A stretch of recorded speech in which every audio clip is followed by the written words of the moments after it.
Bienvenidos a Observatorio Semanal. El día de hoy vamos a hablar de un tema que es muy sentido en la Ciudad de México, pero que en realidad, y usted lo sabe bien, atañe también a otras comunidades y a otras entidades del país. La reconstrucción después de los sismos del mes de septiembre y de otros sismos más pequeños, pero también relevantes que han tenido lugar en los meses siguientes. Y lo primero que les pediría, Mauricio, María Paula, es que nos ayuden a nosotros, al auditorio, a entender en dónde estamos en este proceso de reconstrucción. Todos sabemos lo evidente, tembló. Sabemos también que ese sismo tuvo consecuencias y que dentro de esas consecuencias se perdieron viviendas, se perdieron espacios urbanos. Y también sabemos que hay un desafío de reconstrucción de lo perdido. ¿En dónde estamos, Mauricio? Pedro, estamos, yo diría, en una enorme ausencia de criterios para darle sentido de largo aliento a la reconstrucción, para rescatar el proceso de reconstrucción de la coyuntura político-electoral inmediata, y ausencia también de criterios de planeación urbana, de coordinación y de colaboración con la sociedad en general, particularmente con los damnificados. Los estudios que hasta ahora hemos hecho y las experiencias que hemos vivido nos revelan que el sismo nos tomó, como todos los sismos, en una ambigüedad respecto a lo que se debe hacer tras la emergencia. Pese a que hay recomendaciones de organismos internacionales, pese a que hay las conferencias de Yakarta, pese a que hay experiencias como la de Indonesia, la de Chile, de la OCDE, de Naciones Unidas, del Banco Mundial, del Banco Asiático, hay una lista de recomendaciones y de criterios ya muy acreditados para reaccionar a la emergencia. En México no hemos sido capaces de hacerlo con éxito. Y termino el diagnóstico rápido que me pides. Por favor. Tenemos un problema serio porque sucede que vivimos en un país que está permanentemente amenazado por los desastres naturales. Sabemos que el sureste, en Tabasco, se va a inundar. Punto, se va a inundar, es un hecho. Sabemos que la Ciudad de México va a temblar. Punto. Estos son hechos científicos. Va a suceder, puede suceder en cualquier momento otra vez. Y llama la atención que hasta ahora como sociedad y sobre todo como gobiernos no nos hemos preparado ante este hecho científico. A ver, déjame en ese punto de estas dos, digamos, actores globales a los que se ha mencionado, a los que ha mencionado Mauricio, y por ahí te quiero preguntar, María Paula, tu impresión de cómo ha reaccionado. Luego vemos el gobierno, que pues hay que analizarlo con cuidado, porque además son los gobiernos. ¿Cómo ha reaccionado la sociedad? Es decir, hubo toda esta imagen nacional y que se proyectó hacia el mundo de una sociedad que reaccionó de forma muy solidaria, muy inmediata, muy comprometida en las horas inmediatamente posteriores al desastre, y eso fue muy aplaudido y muy reconocido. Además, gratamente vimos a los jóvenes salir a las calles y volcarse en gestos y acciones solidarias. Pero ¿qué ha ido pasando después? Porque pues como es normal, al cabo de unos días las personas regresan a sus rutinas cotidianas. ¿Y qué ha venido quedando ahí por el lado de la sociedad civil? Bien, lo primero es que yo creo que es muy importante reconocer que el rol de la sociedad civil activo y vigoroso tiene en parte que ver con el déficit de reacción política y de Estado. O sea, digamos, hubo muchísima solidaridad, pero también hubo muchísimo reclamo de dónde está el Estado y por qué cuando viene lo hace tan mal. Porque vemos solo militares en lugar de organizaciones de derechos humanos. Digamos, cuál es la preparación que tiene el gobierno en el caso solo de la Ciudad de México para atender a la población, a las personas. Digamos, porque lo que pasó desde el comienzo es que el gobierno, una vez reaccionó, se centró en los edificios, en los daños materiales. Pero no se dio cuenta que había personas sufriendo por esos edificios, que había muchos daños que no eran de carácter material. Y entonces yo creo que la sociedad civil en parte estaba supliendo, y suplió, como dices, con muchísima solidaridad, con muchísima generosidad en los primeros días. Y yo creo que uno puede como tratar de clasificar los esfuerzos de sociedad civil en varios tipos. Un primer tipo es atención humanitaria básica, comida, abrigo.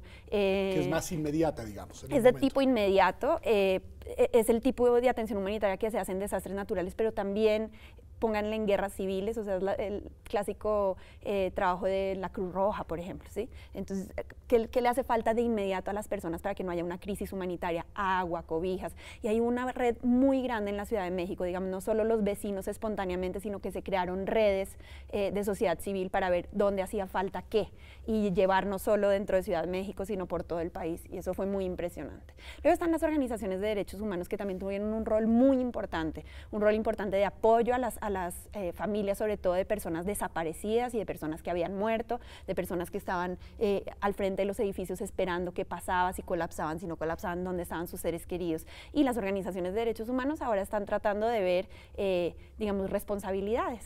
Y parte de lo que va a surgir de sociedad civil va a ser, digamos, esfuerzos de litigio por violaciones de derechos humanos de las autoridades.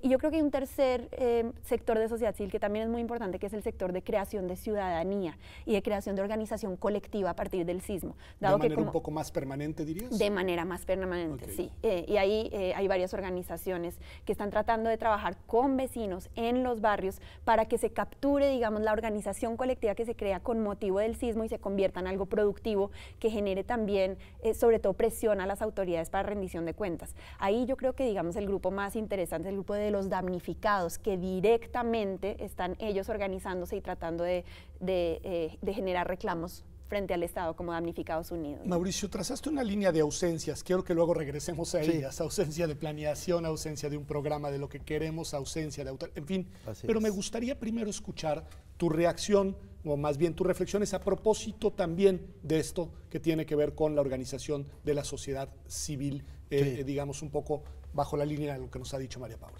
Mira, yo creo, mi opinión personal es que hay dos maneras de abordarlo.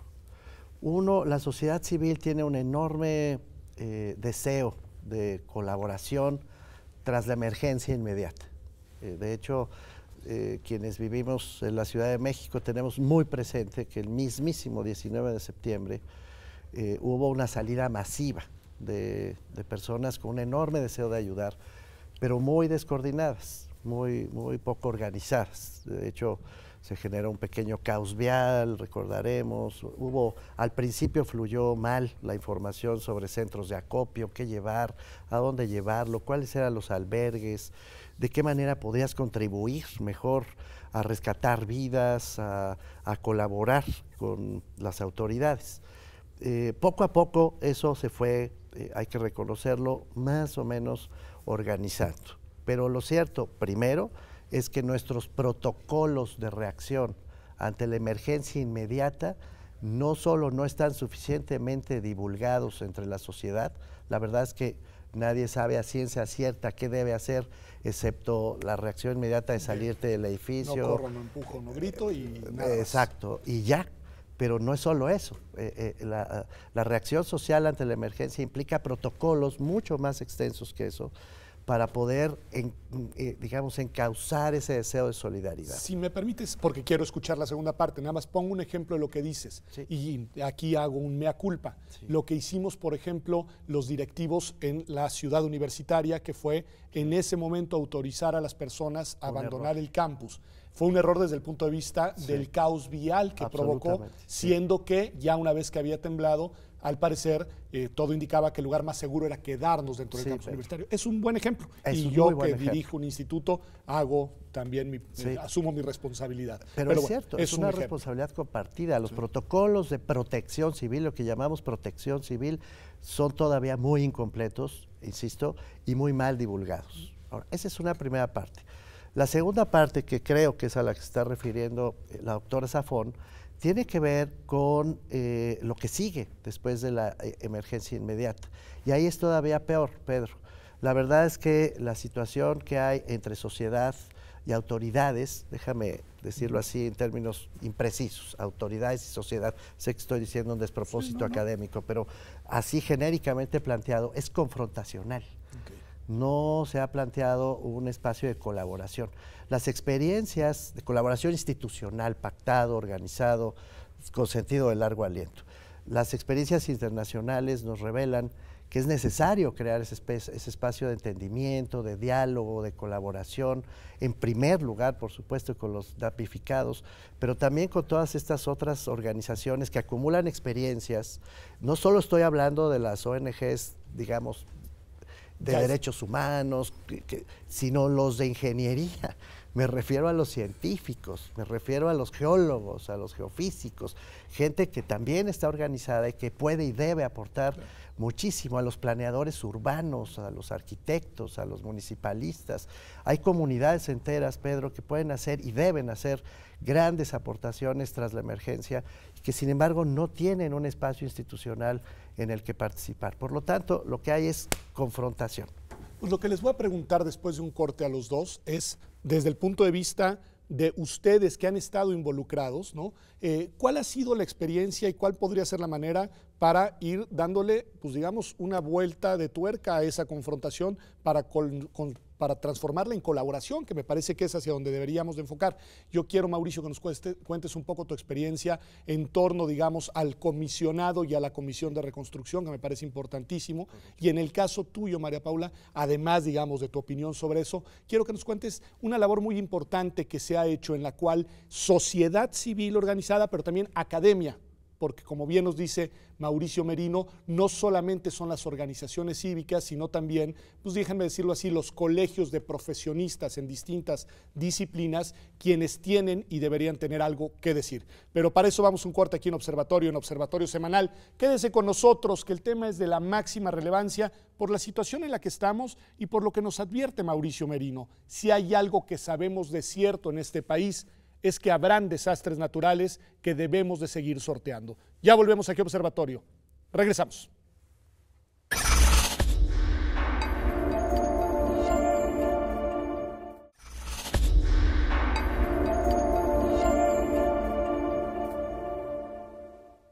Ya estamos de vuelta aquí en Observatorio Semanal. Estamos hablando del proceso de reconstrucción después de los sismos en la Ciudad de México, pero también en otras entidades federativas, y de la participación de los distintos actores. Mauricio Merino nos ha hecho notar, y quiero que hablemos de eso después en unos minutos, lo que no tenemos, lo que nos hace falta para encauzar esta reconstrucción, y ustedes también en el otro bloque nos ayudaban un poco a identificar las experiencias de lo que sí se hizo. Y María Paula, tú tuviste una participación, has tenido y sigues teniendo, muy activa desde la academia en vinculación con sociedad civil, y me gustaría que nos contaras cuál ha sido tu experiencia, no solamente de lo que se ha hecho, sino de lo que se está haciendo y de lo que se pretende hacer hacia adelante, así como ya mencionaste, por ejemplo, el caso de los litigios estratégicos. Bien, bueno, yo creo que el doctor Merino tiene mucha razón en decir que la academia, digamos, ha jugado un rol fundamental y se ha podido asociar mucho más fácilmente con sociedad civil que con el Estado. O sea que hay como una sociedad, academia, sociedad civil bastante activa y en muchos casos confrontativa con el Estado, como decía el doctor Merino. Yo creo que en parte porque el Estado no ha generado espacios de confianza y de interlocución que permitan, digamos, que haya un diálogo sin cooptación. Yo creo que la sociedad civil teme eso mucho y la academia también, y en México sabemos que hay una larga historia de relación del Estado que o estás adentro o no existes, claro. ¿Sí? Entonces la sociedad civil se resiste a decir, digamos, queremos tener un espacio de diálogo pero sin ser Estado. De esa, digamos, reacción surge el proyecto en el que yo he estado trabajando muchísimo con la colega Mariana Mora del CIESAS y con varios estudiantes que son socios del proyecto. El proyecto se llama Documenta desde abajo, 19S, y surgió como reacción espontánea a la falta de información que había tras el sismo. Nos dimos cuenta que, digamos, el Estado no tenía, las autoridades de la ciudad ni siquiera tenían listas básicas pasadas 2 semanas de cuántas personas habían fallecido, cuántas habían salido con vida. El tema de los desaparecidos era muy opaco, o sea, la opacidad fue como la cuestión más apremiante para las personas, sobre todo que trabajamos en derechos humanos y queríamos saber cómo estaban las personas. Y entonces lo que decidimos hacer fue tratar de recoger la información desde sociedad civil, como digo, desde abajo, o sea, desde las personas afectadas. Y creamos una red extensa de profesores y estudiantes comprometidos que crearon brigadas, y esas brigadas acudieron a los albergues y a los campamentos a recoger información sobre afectaciones de carácter personal y no solo material. Entonces estuvieron los equipos yendo durante 4 a 6 semanas justo después del sismo, haciendo entrevistas a las personas afectadas. Este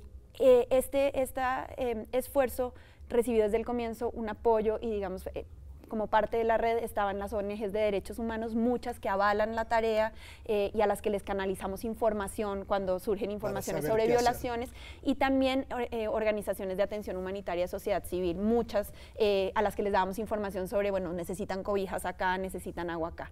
Este semestre, cuando paramos la documentación, nos hemos dedicado a sistematizar la información, y la idea es hacer un informe de derechos humanos que contribuya un poco a esclarecer dónde están las personas y qué pasó con las personas. Y la idea ahí básicamente es que ese informe, digamos, lo presentemos, pero sobre todo lo devolvamos a las comunidades en donde recogimos información para que ellas se hagan dueñas y autoras también de la información. Me parece muy interesante. Mauricio, han dicho, y ha dicho ahora María Paula, no solo esta relación de confrontación, sino esta ausencia de, digamos, iniciativa por parte del Estado. Pero hubo un intento que muchos aplaudimos, y un intento que tú conoces muy bien, el de nombrar un comisionado para la reconstrucción y arropar ese comisionado, entre otras cosas, con un comité de personas muy honorables, lo digo porque tú formas parte de ellas, y de otras personas que merecen todo nuestro reconocimiento y confianza.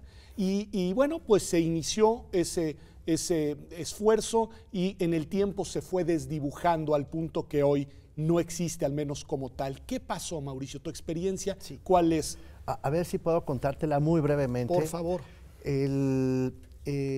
Después del desconcierto de los primeros días, me refiero ahora solo exclusivamente al gobierno de la ciudad.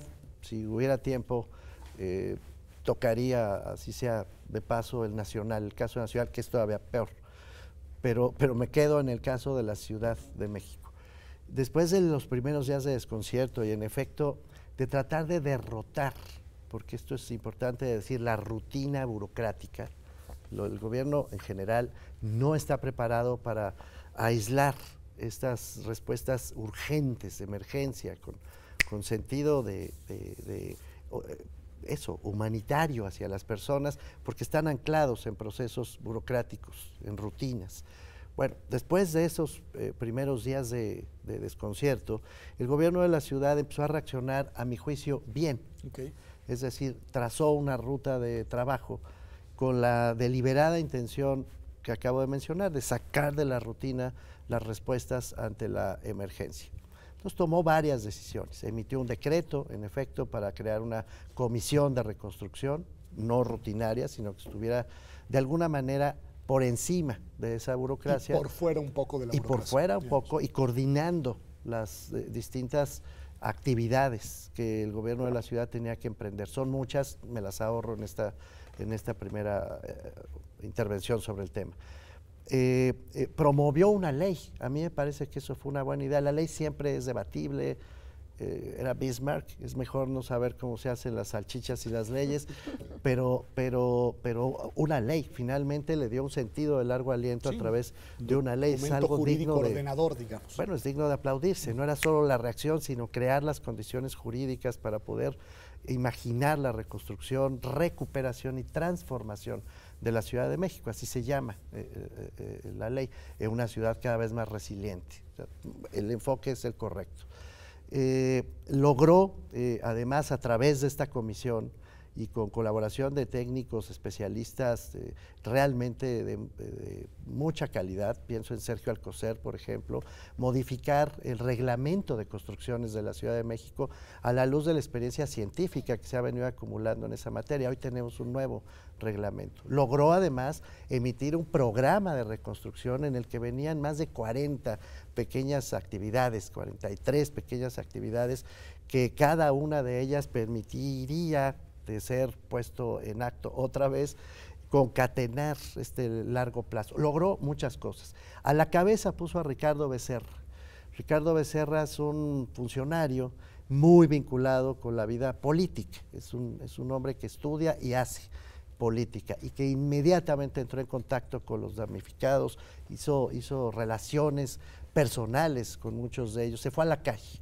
Entonces, todo eso, Pedro, me parece que fue un conjunto de decisiones atinadas, sí, hasta acá te voy escuchando y voy diciendo, muy hombre, bien, pero qué bien está planeándose en la Ciudad de México la reconstrucción. La verdad es que sí, iba lento, ya insisto, hombre, no tan rápido como hubiéramos querido quienes aceptamos la invitación a formar parte de esa comisión. La verdad había un sentido de apremio, pero aún siendo lento iba en la dirección correcta.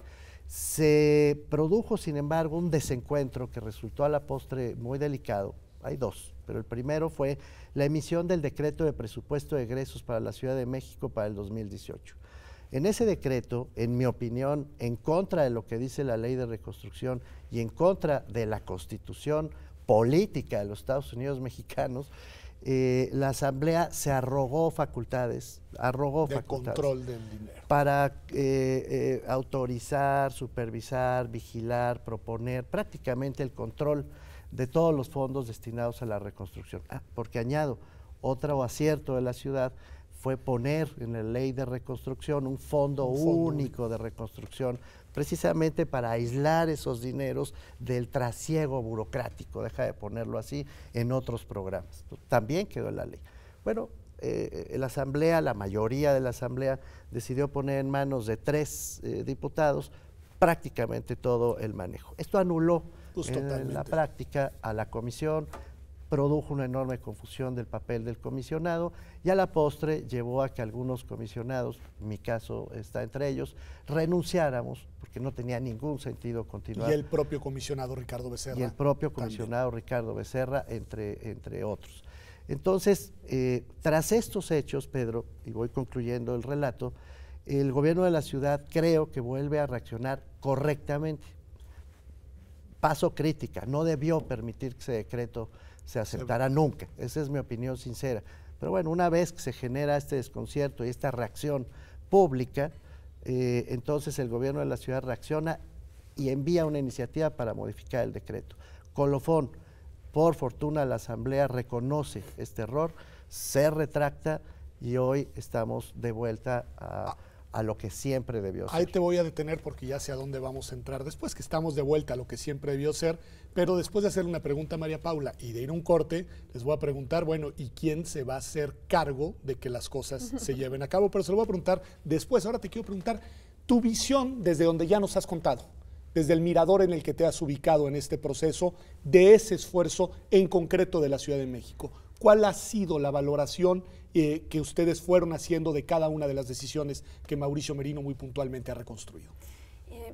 Mira, empiezo por la ley, antes de la comisión. Digamos que, como yo veía la ley, era como una oportunidad muy grande de transformación. Y obviamente las leyes son imperfectas, etcétera, pero para mí el mayor déficit que tuvo la ley fue la incapacidad de hacer interlocución seria con los damnificados.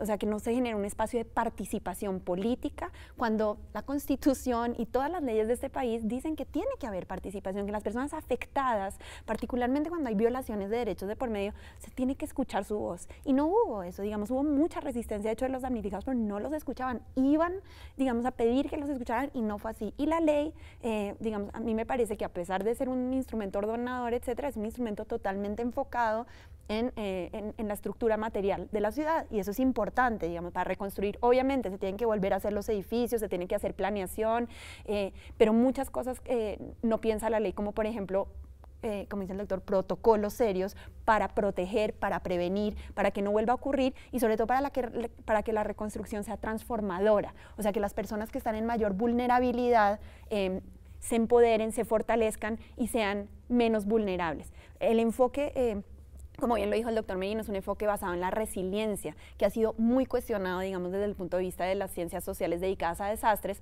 porque supone que todo el mundo es igualmente vulnerable al desastre. Y lo que pasa en general en los desastres es que los desastres son naturales, son fenómenos naturales en origen, pero son socialmente construidos en general. O sea, lo que genera que haya un desastre y no simplemente que se mueva la tierra es que las autoridades obligadas a proteger vidas, no lo hacen tan bien. Y entonces en esa medida yo creo que la ley hubiera podido ser un espacio muy, muy, muy importante para transformar la manera como las autoridades perciben el esfuerzo de prevención y de reconstrucción, y no lo fue.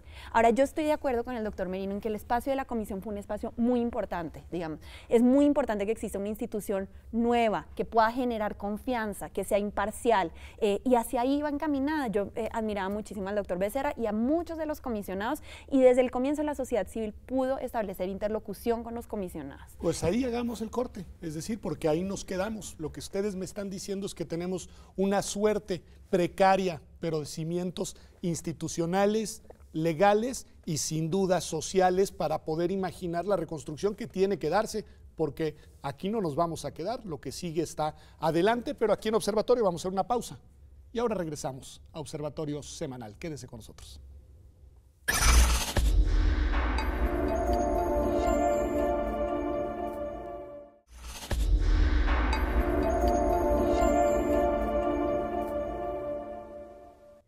Estamos de vuelta aquí en Observatorio Semanal, y estamos hablando del proceso de reconstrucción, sobre todo en la Ciudad de México, aunque no únicamente, después de los sismos de septiembre. Y me decían ustedes que al menos en la Ciudad de México se hizo un esfuerzo, por un lado, de la sociedad civil, de ir concatenando, digamos, una red de ayudas que además ha trascendido la coyuntura inmediata y tiene una mirada de largo plazo con un enfoque en derechos humanos en las personas. Y por el otro lado, desde las autoridades de la ciudad, no solamente se impulsó una legislación, sino siempre discutible, pero una legislación mirada hacia la reconstrucción, se apartó una partida presupuestal relevante, además cuantiosa para poder enfrentar el tema, se creó una comisión y se nombró un comisionado, y por ahí van las piezas de una reconstrucción programada, planificada. Sí. Sin embargo, ambos nos han ayudado a entender por qué y cómo hay un momento de ruptura que ha sido superado, pero que todavía no queda claro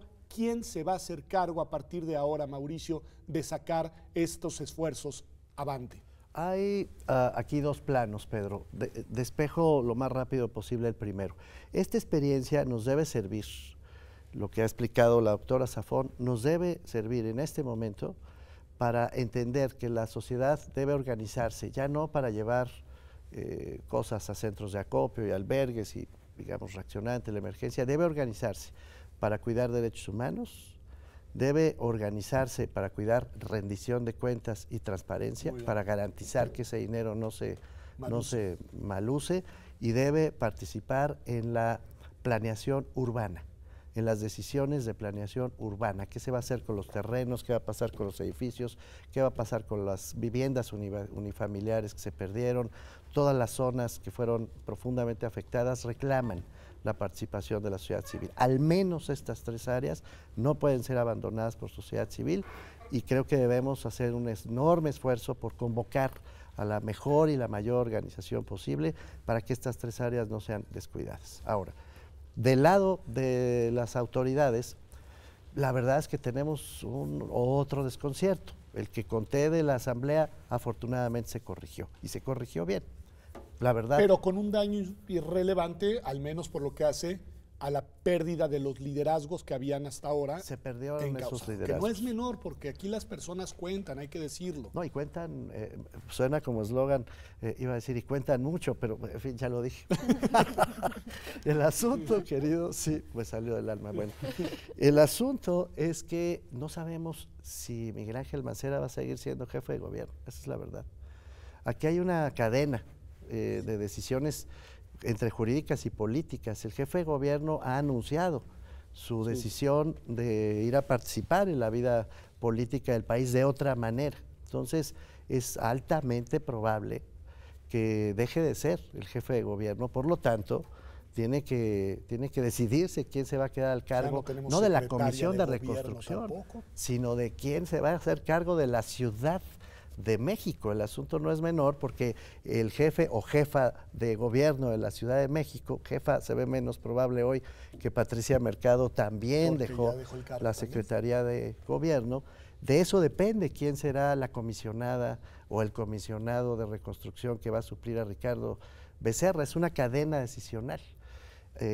Con los tiempos encima y con, digamos, las necesidades a flor de piel de las personas de las que nos ha hablado María Paula, digamos? Yo creo que independientemente, esa es mi opinión personal, independientemente de la decisión que al final del día tome Miguel Ángel Mancera, lo que es absolutamente urgente es que se nombre ya a una nueva persona titular de la Comisión de Ricardo Reconstrucción. Becerra ya dijo que él no aceptaría, ¿verdad? Él ya ha dicho varias veces que no aceptaría, porque además su relación fue muy valiente, su relación con la Asamblea ha quedado pues lastimada después de este desencuentro derivado del decreto. Quien sea, debe ser una persona con las mismas, ojalá, credenciales mismas, es difícil, pero con cualidades semejantes, equivalentes a las de Ricardo Becerra, de confianza, de interlocución, de experiencia política. Y de desinterés personal, hay que decirlo, de compromiso con la causa, que eso no se ve mucho y Ricardo demostró. Eso urge también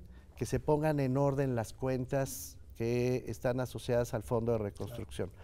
Por mi parte, Pedro, yo anuncié y ofrecí al gobierno de la ciudad mantenerme muy cerca del seguimiento de las cuentas de la reconstrucción, sin pertenecer a la comisión, pero muy cerca de ese proceso de rendición de cuentas. ¿Y te han dicho que sí, Mauricio? Me han dicho que sí. Qué bueno. Y me parece sumamente importante que así sea. Lo anunció el propio Miguel Ángel Mancera hace unos días y yo avalo lo que dijo el doctor Mancera. Voy a estar muy, muy cerca, pero muy cerca desde la sociedad civil, no ya desde la comisión. Y creo que es muy importante que en esa misma comisión se estrechen los vínculos, insisto, de planeación urbana. No, a ver, y María Paula, te voy a preguntar a ti, digamos, nos has ayudado a mirar todo el tiempo en el programa con los ojos, digamos, de las personas y sobre todo de las personas más vulnerables, en este caso, que han sido los damnificados. Bueno, ¿cómo se vio desde ahí la renuncia del comisionado y de importantes figuras del comité de acompañamiento, y cómo se está mirando esta sensación de vacío de autoridad con la eventual salida ya no solo del consejero jurídico, ya no solo de la secretaria de gobierno, sino también del jefe de gobierno probablemente en las próximas semanas? Bueno, yo no me atrevería a hablar a nombre de los damnificados, que ellos tienen su propia organización y varias organizaciones. De hecho, hay diversidad de opiniones entre damnificados y sociedad civil sobre qué tanto colaboran o no con el gobierno, qué tan críticos son frente a la ley.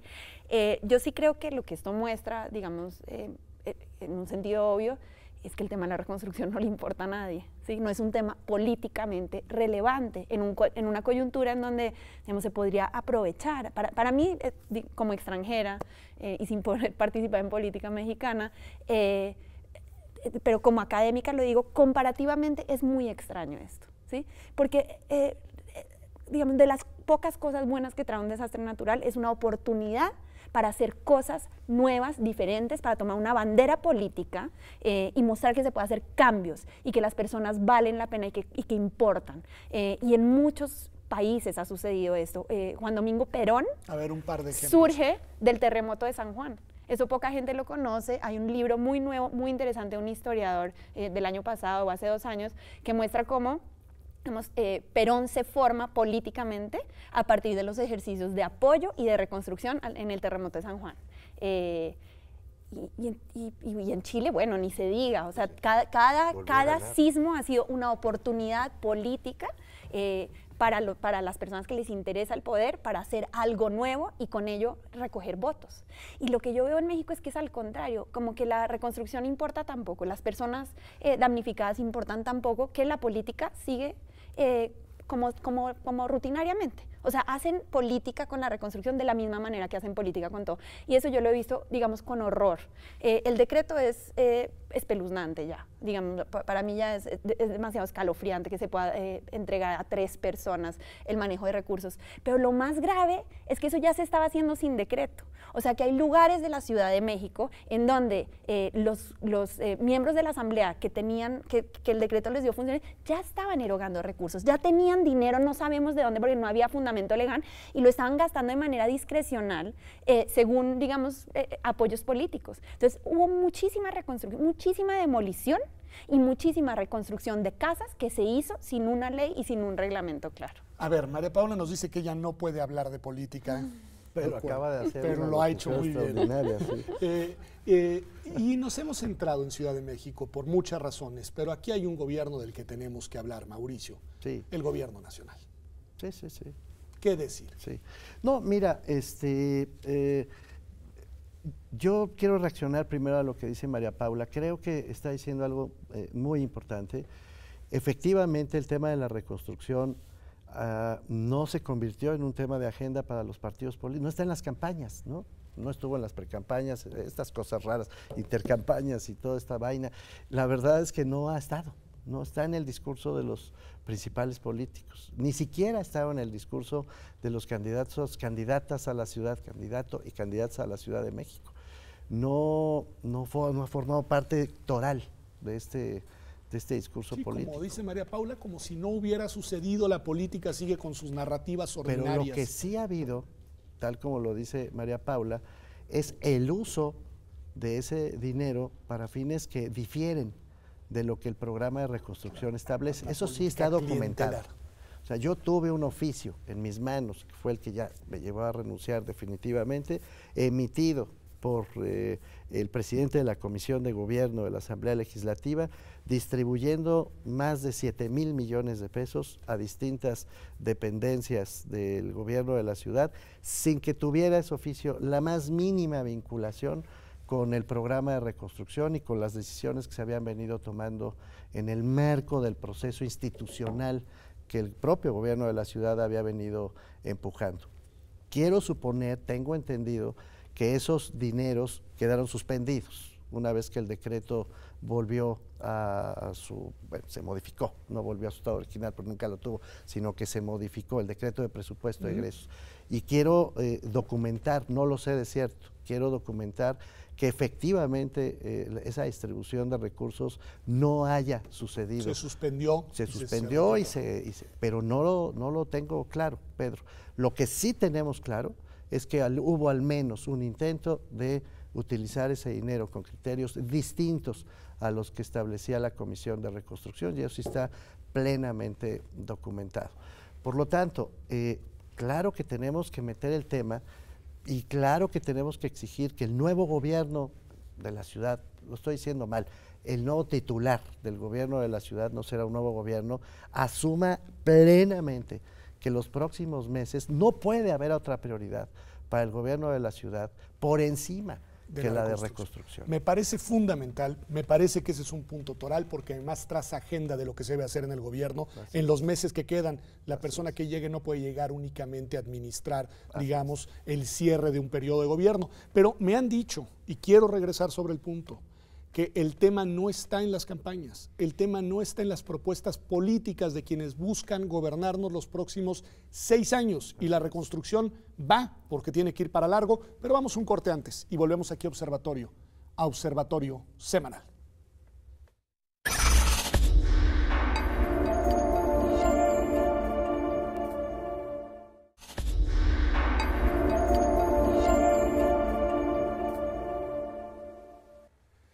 Estamos de vuelta aquí en Observatorio Semanal. Estamos hablando de la reconstrucción tras los sismos de septiembre y hemos centrado nuestra atención, sobre todo por muy buenas razones, en la Ciudad de México. Pero no solo ahí tembló. Tembló en otras entidades con daños patrimoniales, pero sobre todo humanos terribles en múltiples estados del país. Y esto nos lleva a reflexionar sobre lo que debieron de haber hecho, aunque ahora no tendremos tiempo a hacerlo, los gobiernos estatales, pero también el gobierno nacional, Mauricio Merino, el gobierno del presidente Peña Nieto, que creo que ha sido, desde mi punto de vista, omiso, por decirlo menos, en la gestión de esta crisis.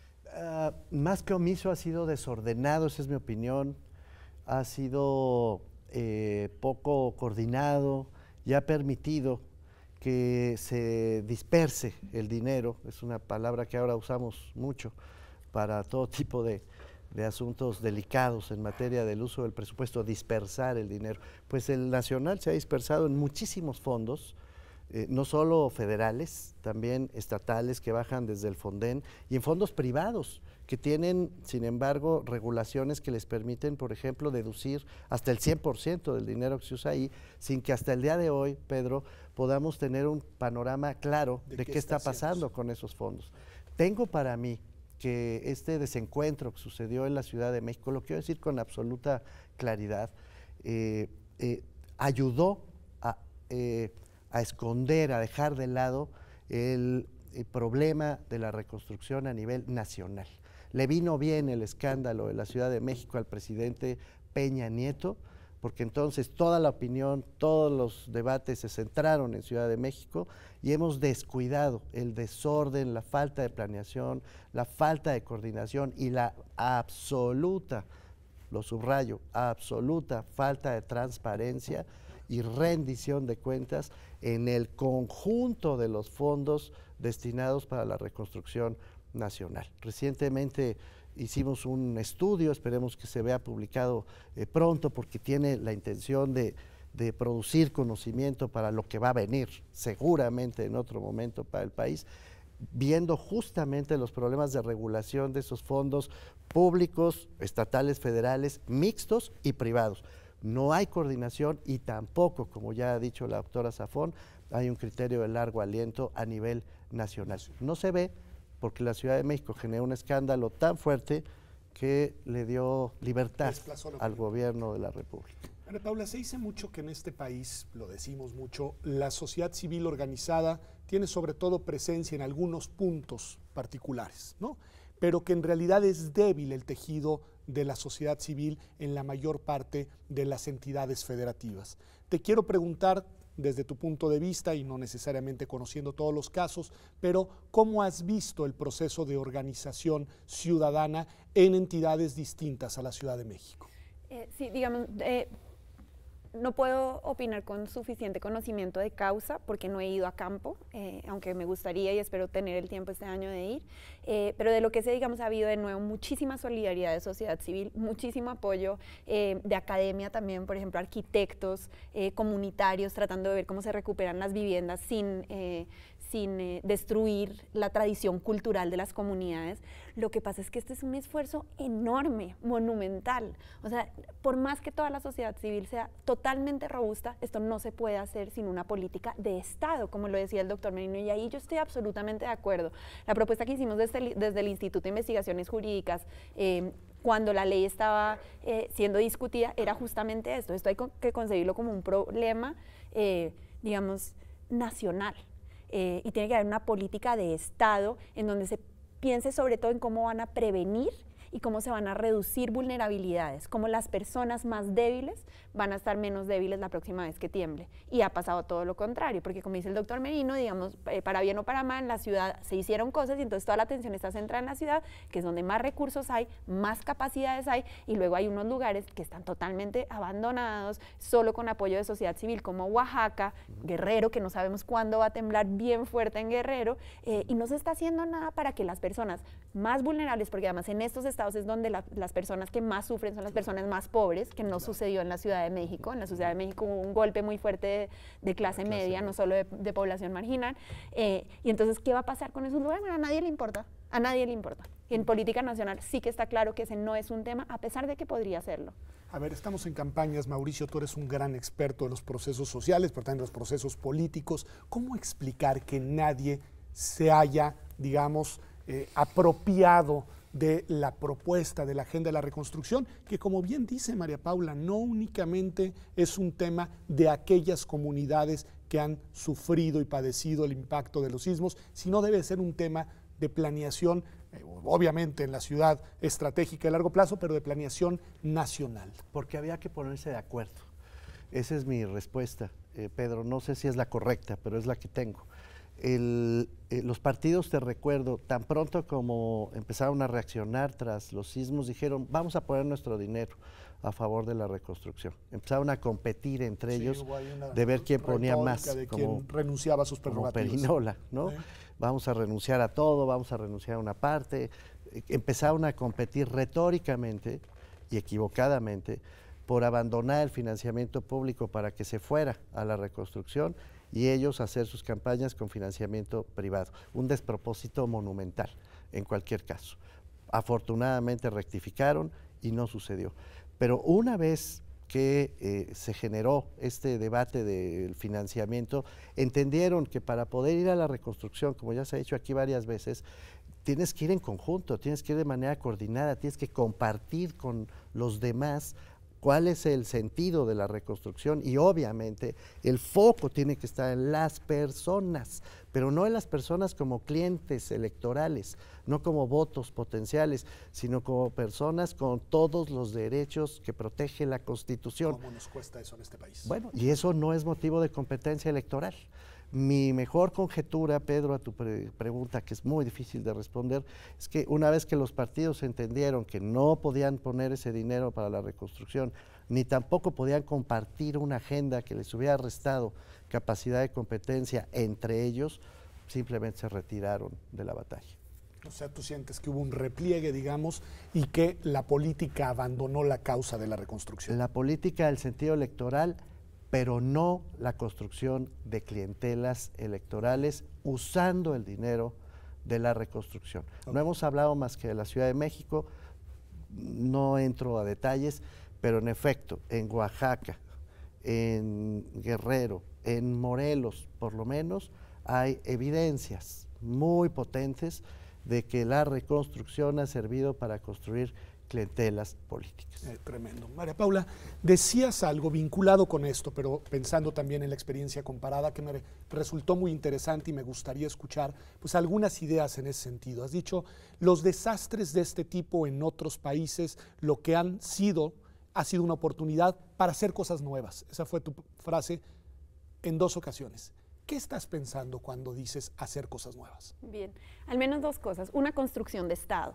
O sea, la experiencia chilena muestra, y hay una tesis muy interesante de una estudiante chilena que se llama Magdalena Gil, que muestra cómo en cada terremoto que ha habido en Chile se ha construido institucionalidad, instituciones fuertes, imparciales, que tienen más alcance territorial. Eso es muy importante para países latinoamericanos en donde el Estado es desigual, no alcanza todos los territorios por igual y cuando lo alcanza no siempre es imparcial, como sabemos.